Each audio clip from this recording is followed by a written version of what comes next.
Good afternoon, everyone, again. Let me just introduce a little bit about myself.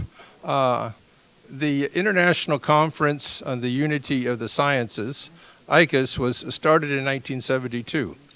And for 16 years, from 1984 until 2000, I was the director of that conference.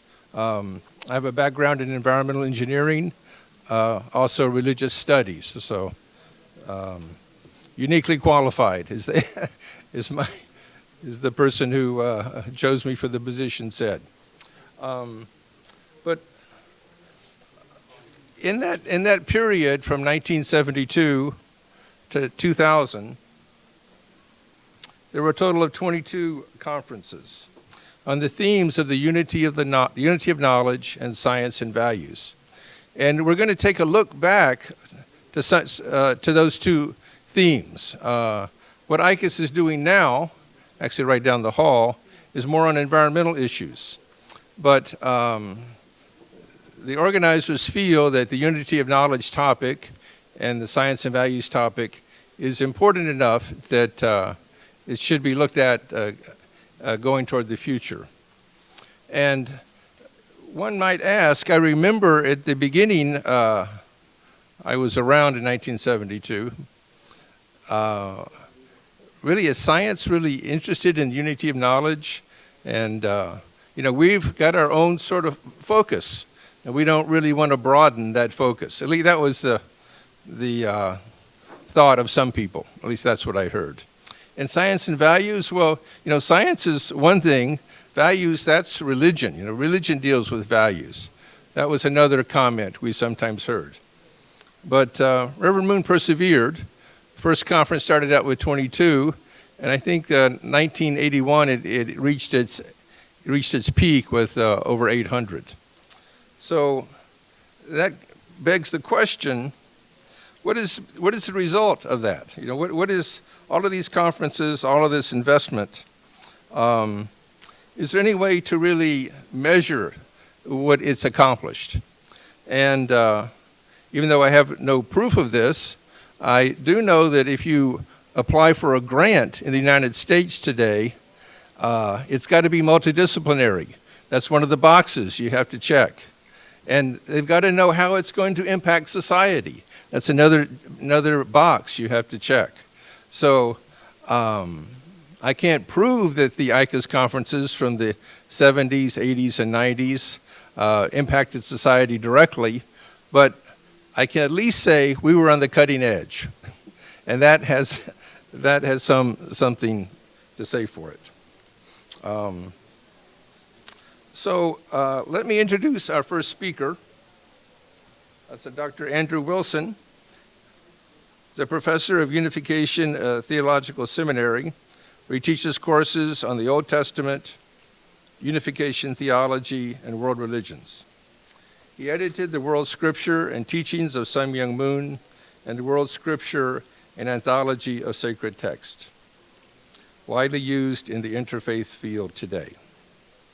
He writes on moral education and has published in the digital digest of Middle Eastern Studies, has multiple degrees from Harvard, including Biochemistry, Theological Studies, in Near Eastern languages and civilizations. So actually, before I invite him up, there's one bit of housekeeping. We're going to be really strict on the time. We're going to allow each of the speakers 15 minutes. We've got time cards, and I'm going to be a tough taskmaster. So I'm giving you fair warning. But please, Dr. Wilson. I don't have much time, but you all have this booklet, says Section 1, that has our papers in it. So if I have to skip something, you can read it yourself in the paper. So I want to talk about the wellspring, the origin, the source. We're talking about Reverend Myung's 100th birthday, and it is good to ask the question, why would he, a man of God, choose to sponsor a conference on science? But actually, he had a firm belief in the unity of all knowledge. he believed that, and he taught, that there is one principle that is the basis of both religion and science. Because there is the God who created religion is also the God who created the natural world. So from that starting point, he believed that there should be one explanation or one principle behind all reality. Now his central focus was in the religion field, but he did not neglect science. One of the reasons I know about this, and one of the things I'm speaking from in this talk is I've been studying with the help of a wonderful Korean expert named Hee-han Standard, the original manuscript that Reverend Myung wrote back in 1951 before he even began his outreach and his ministry, called Woli Wonbun, which means original text of the principle. And this has never been published. It is about 700 pages long. It's all in his own handwriting, and about 100 pages, surprisingly enough, are devoted to science. He covers topics like gravity, evolution, electromagnetism, the formation of the solar system. So he had it in his mind way back when, before he even started his ministry, that science would be part of it. And during his life, he made many efforts to support science and technology, not only with ICUS, but also starting companies for machine tools and other industrial processes. So science and religion for Reverend Myung are not fundamentally in conflict. He doesn't hold the position of many evangelical Christians who see science and the Bible as fundamentally in conflict with each other. Nor does he follow, as Mr. Breland was saying, the idea that science is dealing with facts and religion is dealing with values. They're both intertwined. There is no versus. The fact and the value should be connected. The how and the why should be connected. They are complementary paths to knowledge of the same reality and should eventually arrive at the same point. And one of the people that I studied when I was at seminary, who's kind of similar to Reverend Myung in this regard, is Teilhard de Chardin. While Reverend Myung studied electrical engineering in Japan, Teilhard de Chardin started his career as a paleontologist, but as well he was a Jesuit priest. And of course Reverend Myung studied the Bible and was a minister of the gospel. So even as Reverend Myung developed his theology, the divine principle, and incorporated scientific concepts, Teilhard de Chardin did the same thing. And he was a paleontologist. He studied the early man, the evolution of early man. And he understood that to be the work of God, that God was guiding the evolution of life towards some kind of cosmic endpoint in which God and Christ would be manifest throughout the universe. He called this the Omega point.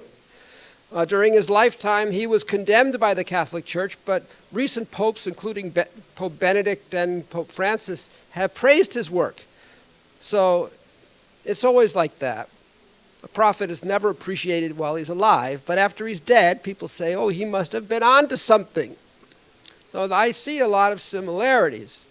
Now, Reverend Myung, as I said, believed there's one unitary principle, but you cannot find the unity of science and religion unless you do something with the religion side, because religion has been operating based upon faith, based upon taking the Bible literally, based upon belief in miracles, and this led to a lot of distrust between science and religion, because it seems like science and the Bible are contradicting each other.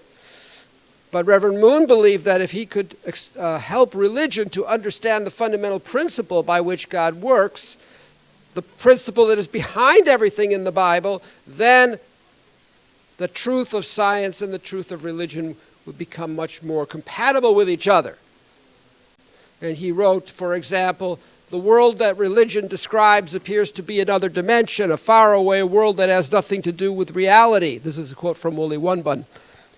However, this is a serious misunderstanding. In fact, the world of faith that faith is seeking is the original world of reality, It is the world of the principle that the first human beings should have begun and walked in. However, since they lost that world, it put God in a position where he had to recover it by introducing religious faith. So religious faith was a kind of detour because of the human fall.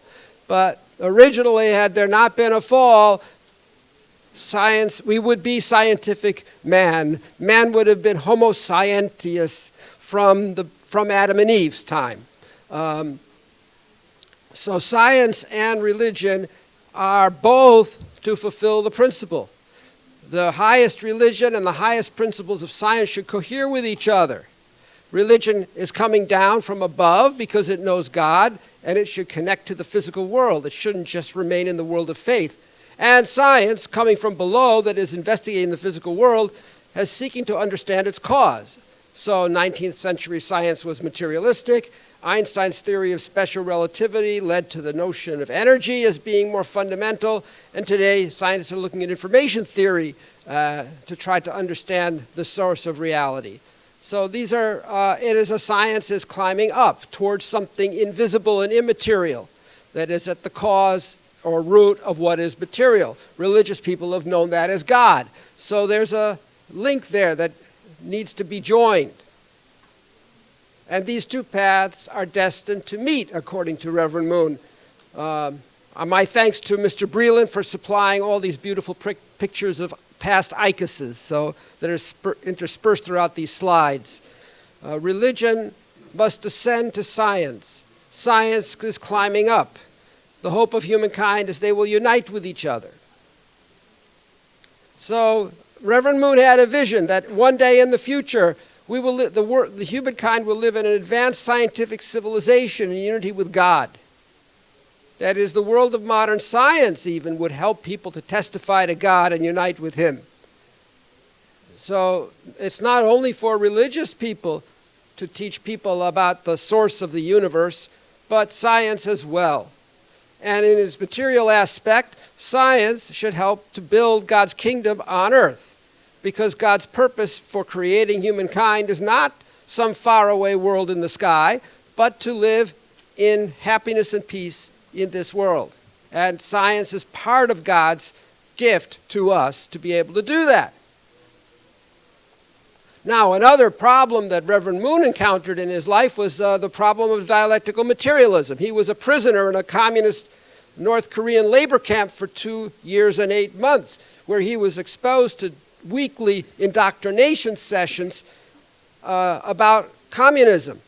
And of course, the communists taught that they were scientific, that religion was superstition, and that communism had the true science. So he understood that a proper response to the errors of communism is to develop a scientific theory dealing with issues of reality and God. He said, advocates of dialectical materialism present their view that the origin of the universe is matter in motion. But before they make such an assertion, should they not consider why motion, the action of forces, began? However, because they do not know the principle, the law of heaven, they deny the one, the original being, who is the source. So Reverend Moon was thinking very philosophically. We have to get to the root principle in order to understand reality.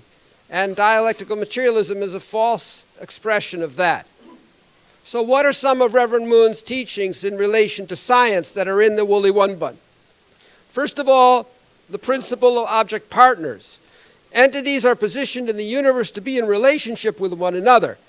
They relate by giving and receiving. The more they give and receive with each other, the closer they become, and they become object partners, uniting to produce force, uniting for existence and action. And of course, you could talk about male and female, anions and cations, husband and wife, business entity and its customers. Every kind of existence is meant to be in relationship with other existences. And of course, giving should precede receiving. So this is about living for the sake of others. This is a part that the world is designed to be unselfish. And when beings are living in relation to other beings, there is benefit to all. So this is one of the basic points of the principle that Reverend Moon came up with.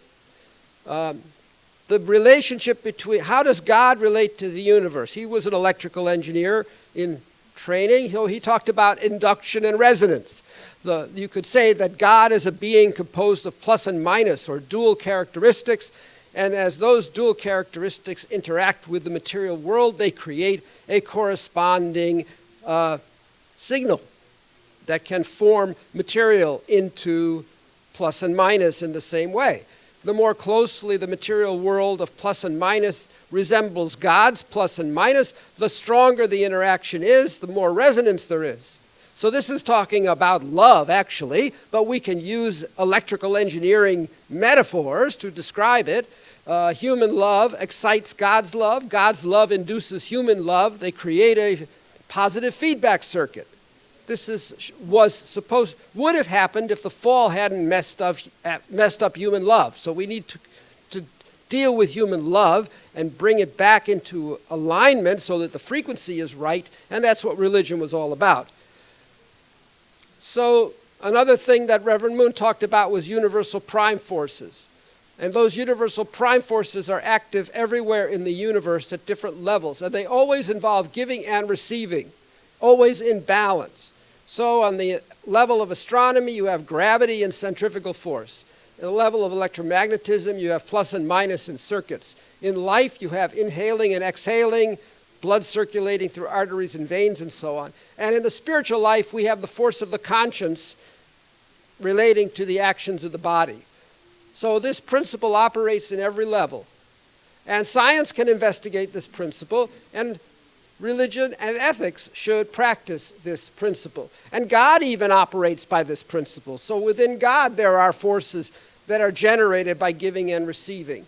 Maybe some of you who are Christians can know about the procession within the Trinity, so you can understand it in that way too. There's another principle that Reverend Moon talks about, which is the principle of growth. All things pass through a growing period. Nothing is created perfect. Everything comes through stages, formation to growth to completion. And this growth is a path of truth. It's a path by which beings manifest their complete self. So this has to do with an individual life form growing from a seed to a sapling to a fruit-bearing tree, but it can also be the growth and development of the planet Earth and the growth and the development of species or evolution.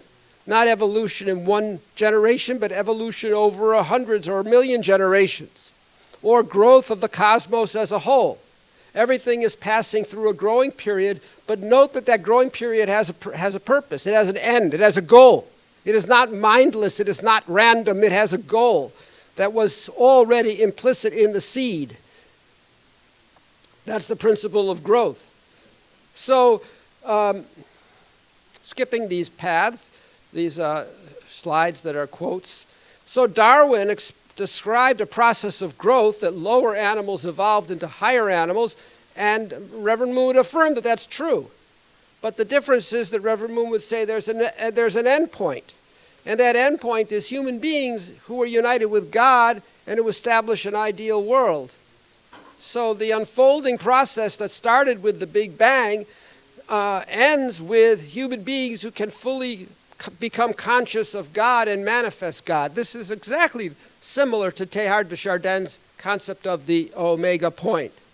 So we're not saying that evolution is wrong. We're just saying that there's an element of purpose that's missing in materialistic evolution. Darwin began with species. He saw evolution in terms of the origin of species. But Reverend Moon began to look at evolution from the purpose of creation, where you could say that extinct creatures are actually earlier stages on the path to forming the life forms that exist today that can relate to human beings. So, birds are basically growth stage. Dinosaurs are the growth stage of birds. Not looking at the species, but looking at the whole. That's the kind of idea he has about evolution. I think I have to bring my lecture to a close now. But all I want to affirm is that there is a great deal of commonality between science as it is investigated by scientists and the points that Reverend Moon came up with through the principle that God revealed to him. There is no conflict. It's just that the principle provides a bigger framework in which we can understand physical processes in the natural world like science to take place, because God is the greatest scientist. Thank you very much.